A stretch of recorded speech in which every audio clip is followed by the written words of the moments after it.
215-র বেশি আসন নিয়ে চতুর্থবার যাতে বাংলার মুখ্যমন্ত্রী মমতা বন্দ্যোপাধ্যায় হয়, সেটা আমাদের সকলকে সুনিশ্চিত করতে হবে।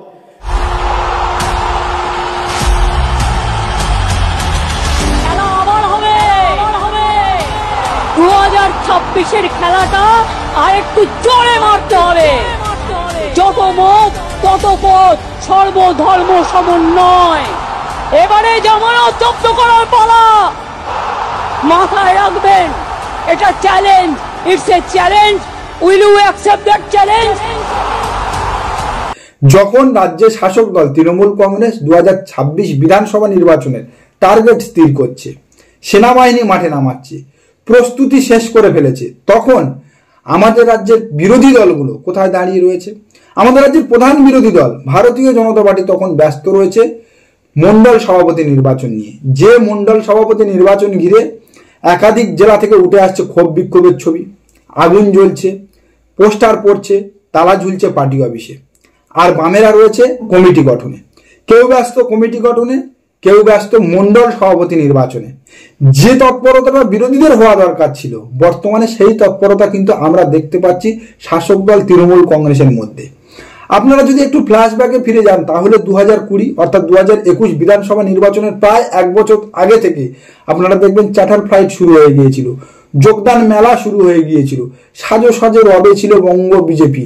একের পর এক ফ্লাইট উড়ে আসছে, একের পর এক বিজেপির শীর্ষ কর্তারা মিটিং করছে, ডেলি প্যাসেঞ্জারই লাগিয়ে ফেলেছে অমিত শাহ থেকে মোদি। আর বর্তমানে 2026 বিধানসভা নির্বাচন যখন মেরাকেটে আর 1টা বছর বাকি, তখন মোদি শাহ তো দূরের কথা, ভারতীয় জনতা পার্টির অন্দরে ঢু মারলে শোনা যাচ্ছে অন্তর্দ্বন্দ্বে জর্জরিত বঙ্গ বিজেপি। কোন লক্ষ্য নিয়ে আগামী 2026 বিধানসভা নির্বাচনে মানুষের সামনে তারা যাবে, এখনো পর্যন্ত তারা তা ঠিক করে উঠতে পারছে না। তাহলে ভাবুন বঙ্গ বিজেপির কি দশা, আমাদের রাজ্যের প্রধান বিরোধী দলের কি দশা। আর শাসক দল তৃণমূল কংগ্রেস যে এই 215+ আসনের ডাক দিয়েছে বা 215+ আসনের টার্গেট সেট করেছে, অ্যাকচুয়ালি সূত্র মারফত আমরা যা জানতে পারছি, শাসক দল তৃণমূল কংগ্রেসের লক্ষ্য কিন্তু 250 আসন। কারণ শেষ উপনির্বাচনগুলোর পর বর্তমানে বঙ্গ বিজেপির হাতে, পশ্চিমবঙ্গ বিধানসভায় বিজেপির হাতে রয়েছে 62টা MLA খাতা কলমে বা অফিসিয়ালি। তার মধ্যে কতজন ক্যামাক্সটিডি আর কতজন কালীঘাটের জল খেয়ে ফেলেছে, কতজন পা বাড়িয়ে রয়েছে, তা বোঝা যাবে তো আর কয়েক মাস পরে। তো অফিসিয়ালি বর্তমানে ভারতীয় জনতা পার্টির হাতে রয়েছে 62 জন MLA। আর আমরা যদি 294 থেকে এই 62কে বাদ দিই, তাহলে পড়ে থাকে 232। সেই 232 থেকে যদি একটা ISF এর সিট আমরা ছেড়ে দিই, তাহলে 231টা আসন বর্তমানে রয়েছে শাসক দল তৃণমূল কংগ্রেসের হাতে। 231টা MLA তাদের হাতে রয়েছে, 231টা আসন যাদের রয়েছে, তারা কি তাদের টার্গেট কখনো 215 ঠিক করবে? অর্থাৎ নিচে নেমে কি তারা তাদের টার্গেট ঠিক করবে? 2021 বিধানসভা নির্বাচনে তৃণমূল কংগ্রেস 214 আসন পেয়েছিল। তাই অভিষেক বন্দ্যোপাধ্যায় 215+ আসন নিয়ে আগামী দিনে তৃণমূল কংগ্রেস ক্ষমতায় আসবে একথা বললেও মমতা বন্দ্যোপাধ্যায় কিন্তু বলেছে এবারের নির্বাচন জামানত জব্দ করার নির্বাচন।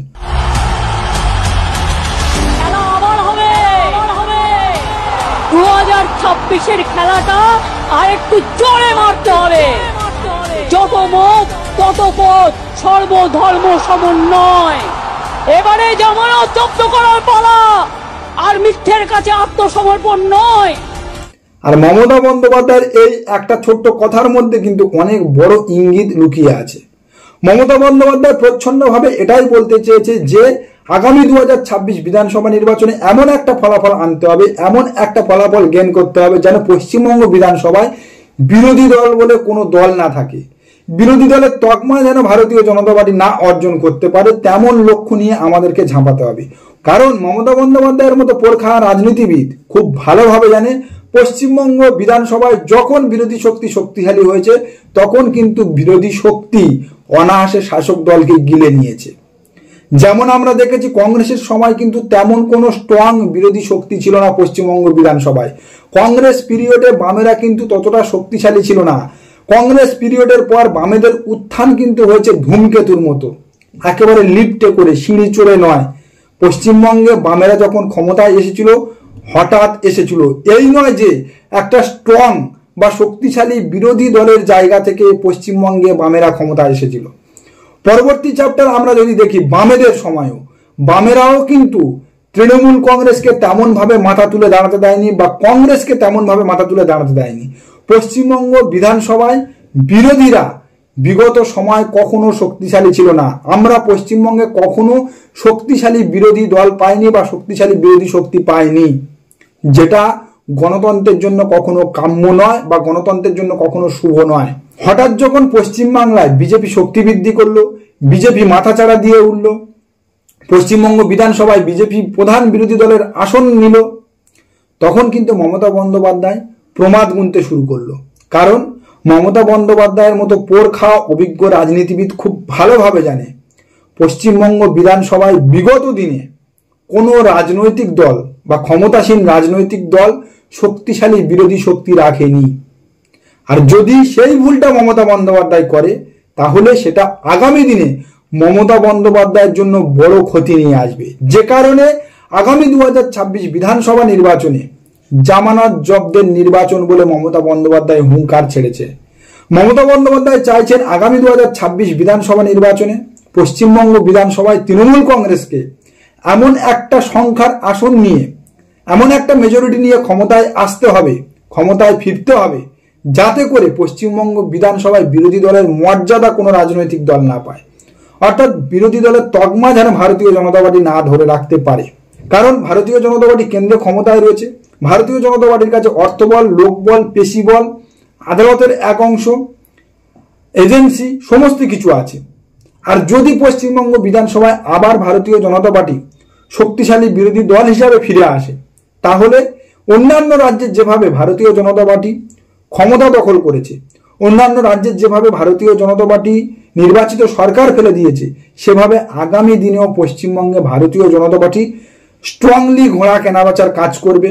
ভারতীয় জনতা পার্টি যেন তেন ভাবে পশ্চিমবঙ্গ বিধানসভার দখলের মরিয়া ও শেষ কামড় দেবে। যে কারণে মমতা বন্দ্যোপাধ্যায় চাইছে আগামী 2026-এ ভারতীয় জনতা পার্টি যেন কোনোভাবে পশ্চিমবঙ্গ বিধানসভায় বিরোধী দল হিসাবে আর কামব্যাক করতে না পারে।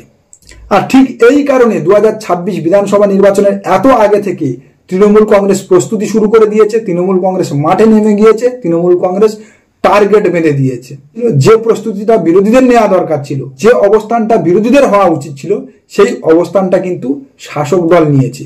এই 2026 বিধানসভা নির্বাচনটা কিন্তু কেবলমাত্র তৃণমূল কংগ্রেসের কাছে কামব্যাক করার নির্বাচন নয়, ক্ষমতায় ফিরে আসার নির্বাচন নয়, দীর্ঘমেয়াদী ক্ষমতা ধরে রাখার নির্বাচন। তাই এত আগে থেকে নেত্রী দিক নির্দেশিকা দিচ্ছে, সৈন্যদের মাঠে নামাচ্ছে, প্রস্তুতি শুরু করছে, টার্গেট বেঁধে দিচ্ছে। 2026 বিধানসভা নির্বাচনে যদি শাসক দল হিসাবে তৃণমূল কংগ্রেস 250+ বা 250 আসন নিয়ে ক্ষমতায় আসে, তাহলে পশ্চিমবঙ্গ বর্তমানে বিরোধী বা প্রধান বিরোধী ভারতীয় জনতা পার্টির যা অবস্থা, তারা বিরোধী দলের মর্যাদা হারাবে। আর যদি ভারতীয় জনতা পার্টি পশ্চিমবঙ্গ বিধানসভা থেকে বিরোধী দলের মর্যাদা হারায়, তাহলে আগামী দিনে পশ্চিমবাংলা থেকে ভারতীয় জনতা পার্টি হারিয়ে যাবে, যেমন শূন্যে হারিয়ে গেছে বামেরা, যেমন শূন্যে হারিয়ে গেছে কংগ্রেস। নমস্কার, আজকের প্রতিবেদন এখানে শেষ করছি। দেখা হচ্ছে আগামী কোনো প্রতিবেদনে। আমাদের প্রতিবেদন সম্পর্কে আপনাদের মূল্যবান মতামত অবশ্যই জানান আমাদের কমেন্ট সেকশনে। সবাই ভালো থাকবেন।